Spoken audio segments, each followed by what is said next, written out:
terminar tu carrera, empezar otra, cambiarte de profesión, capacitarte. Todos tenemos un proyecto propio. Hacelo con nosotros. Crea tu lugar.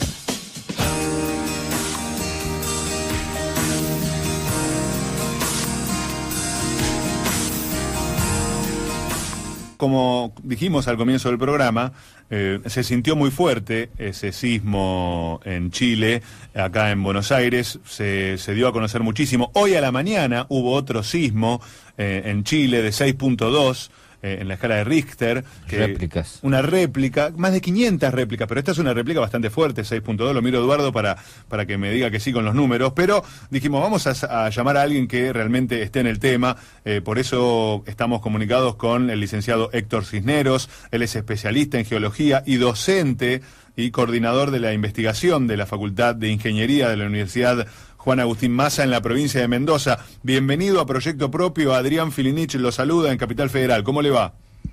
Sí, buenas tardes, Adrián. Mucho gusto estar con ustedes. Mucho gusto. Bueno, ¿qué significa hablar de que un sismo a casi 1000 y pico de kilómetros, 1200, 1300, se sienta acá en Buenos Aires? ¿Qué recibimos de lo que pasó en Chile? Bueno, este caso fue un terremoto de una magnitud muy importante. Estamos hablando de 8.3, que es lo que midió el INPRES en el foco de producción de este terremoto, y es uno de los, se podría decir, uno de los 10 más grandes del siglo XXI, de los más fuertes que se han sentido. Es lógico de que a medida que vayamos alejándonos del sector epicentral vayamos teniendo menores efectos, pero también es lógico pensar que a una distancia tan grande como esa podemos llegar a sentir los efectos.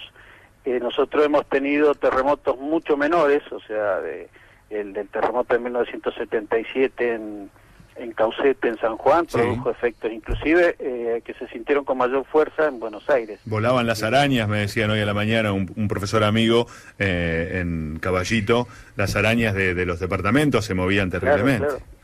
Sí, totalmente. ¿Y por qué? Seguramente usted para sus alumnos se lo debe contar con más precisión, pero para nuestra audiencia, ¿por qué se producen estos sismos en la zona de Chile? Bueno, nosotros tenemos, los sismos se producen normalmente, hay dos tipos de sismos, se pueden dividir en muchos tipos, pero la división principal se hace en base a lo que se llaman las placas tectónicas, las placas que son sectores de la Tierra que tienen un movimiento independiente una de otra. Nosotros estamos dentro de lo que es la placa sudamericana, que se mueve hacia el oeste, y en contacto con una placa que se mueve hacia el este, que es la de Nazca. Cuando se encuentran, interactúan entre ellas, y esa fricción, ese movimiento, esa interacción produce fricción, produce una gran cantidad de energía que va a hacer que en esos lugares, en la zona de contacto, haya mayores probabilidades de que hayan sismos destructivos. Las zonas que se llaman de interplaca, como esa del contacto entre Chile y la zona del Océano Pacífico, es una de las que tiene mayor producción de sismos en toda la Tierra. Es lo que se llama el cinturón de fuego del Pacífico, que seguramente lo han escuchado nombrar muchas veces, que tiene gran producción de sismos y volcanes. Se ha avanzado muchísimo, licenciado Héctor Cisneros, en la prevención y en los avisos, pero todavía falta mucho, ¿no? Sí, usted lo dijo muy bien, es prevención, porque en predicción, que sería lo importante, no es que no se haya avanzado, los estudios han ido orientados siempre a tratar de entender todo lo que tenga que ver con las características, los parámetros, la configuración física de los sismos. Eso se ha ido avanzando y se sabe mucho. El problema es que la Tierra no es sistemática, es heterogénea, es anisotrópica. Todo es una vez que pasó, nunca es predictivo, tal cual. No se puede predecir en absoluto, o sea, hasta con las herramientas que tenemos hoy en día. Ni siquiera con algunas que han dado resultados abstractos en algunos casos, como por ejemplo el uso de animales para tratar de predecirlo, de corales o de algunos tipos de indicadores sónicos inclusive, pero no han dado resultados que sean absolutamente específicos para determinar la localización del sismo, que sería lo importante. Lo sumo a Eduardo Catalano en la charla, licenciado. Héctor, en este caso, ¿por qué no tuvimos un tsunami si realmente la intensidad fue bastante importante? Sí, fue muy grande. Pasados los 7 grados de magnitud, porque en realidad hay dos términos, que son, uno es intensidad y otro magnitud, ¿no es cierto? En este caso, pasados los 7 grados de magnitud, que es la cuantificación que se le da a un sismo, es esperable un tsunami si eso se produjo en cercanías del mar o en el mismo océano, ¿no? Las características por las que se produce o no se produce tienen que ver con el fondo marino y su configuración respecto a la costa. No hay una... en este caso uno no puede saber exactamente el lugar antes de que se produzca. Cuando se produce el sismo recién se sabe la ubicación exacta, y al saberlo uno dice, bueno, la configuración puede dar posibilidad de que se produzca. En realidad el tsunami existió. Ahora, lo que no existió es un tsunami de características muy importantes, de una ola de 30 metros, de 20 metros, que son los más destructivos. Pero cuando uno dice, bueno, tsunami es en realidad la producción de una ola generada en el agua, con ciertas características físicas, que se moviliza a una velocidad muy grande y que se puede producir, puede magnificarse o agrandarse en tierra. Eso en realidad se produjo. Lo que no produjo fueron daños importantes, ¿no? Más preguntas. Caso, bueno. Sí. Héctor, Franco Balbi te saluda. Hoy cuando comenzó la nota, Adrián y Eduardo hablaban de réplicas. ¿Hasta cuánto puede durar una réplica de un terremoto, o esto ya fue un nuevo sismo? ¿Cuánto puede durar una réplica? Sí, esa es una pregunta muy interesante. ¿Cuántas réplicas? Nadie lo puede saber. Ajá. Eso es algo que tiene que ver con... O sea, los sismos son algo que se puede estudiar mucho en detalle, pero hay algunas preguntas que son que no se pueden salvar. Por ejemplo, la cantidad de réplicas. La cantidad va a aumentar en función a las características del sismo, ¿no? En este caso, este sismo tiene la cuantificación se hace en base a la longitud, al área. El área estamos hablando de en profundidad, y mientras más grande sea la magnitud del sismo, más grande es el área. Mientras más grande es el área, mayor es la cantidad de zonas que se tienen que acomodar nuevamente a la nueva configuración producida después del sismo. Entonces, mayor cantidad de réplicas vamos a tener. Es normal esperar 300 o 400 o 500 réplicas en un sismo tan grande como este. Sí, seguramente... Es ver que el sismo... este produjo una réplica de 7.6, que es mayor a cualquier terremoto que hayamos sentido en Argentina continental. ¿Qué te parece? Seguramente en las zonas de Mendoza, San Juan, La Rioja, Catamarca, se nos van a reír de esto, pero acá han evacuado muchos edificios en Capital Federal, en la UBA, en varios hospitales, edificios mismos. ¿Qué tenemos que hacer en el caso de un movimiento telúrico de este tipo? ¿Cuáles son las primeras recomendaciones? Porque seguramente en Mendoza se enseña desde la primaria una evacuación de este estilo, sí, pero acá tenemos evacuaciones de incendio, no tenemos de este tipo. ¿Qué tengo que hacer? ¿Dónde me tengo que poner? Si se puede ser básicamente, licenciado. Es muy parecido al tema de incendio. Lo único que hay que agregarle acá es, primero, no asustarse, porque como dice, hay dichos que dicen que a donde uno corra hay sismo, ¿no? Y nosotros tenemos, más que nada, estrategias que tienen que ver con poner a una persona al frente de un grupo grande, y esa persona sabe los lugares de evacuación. Porque no sirve eso de decir, bueno, cada cual tiene que evaluar el lugar donde pueda ir.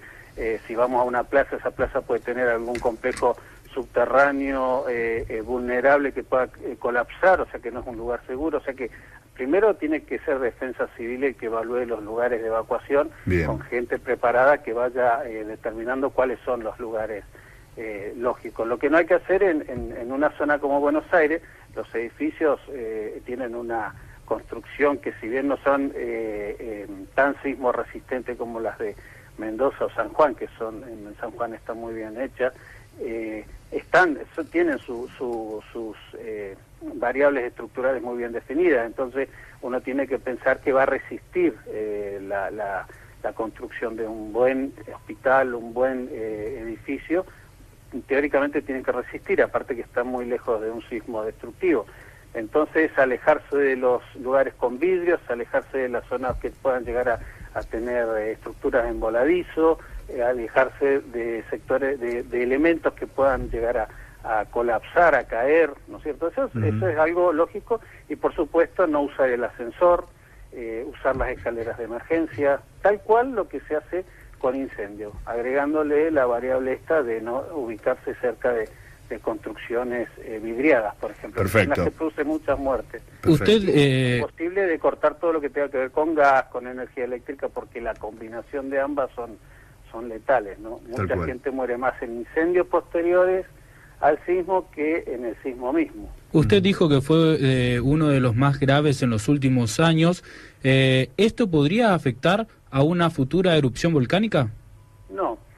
Hay una relación que se está tratando de establecer entre algunas erupciones menores que han habido en algunos volcanes de zonas cercanas, ¿no? Hay una mayor producción de sismicidad en algunos volcanes que están cercanas a la zona epicentral, que fue Illapel.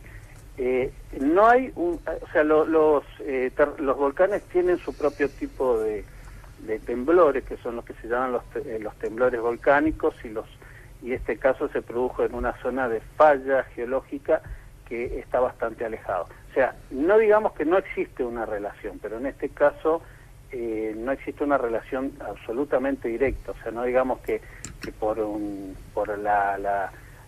movimiento de esta gran falla geológica, que es la que está en Illapel, se va a producir una erupción volcánica relacionada, ¿no?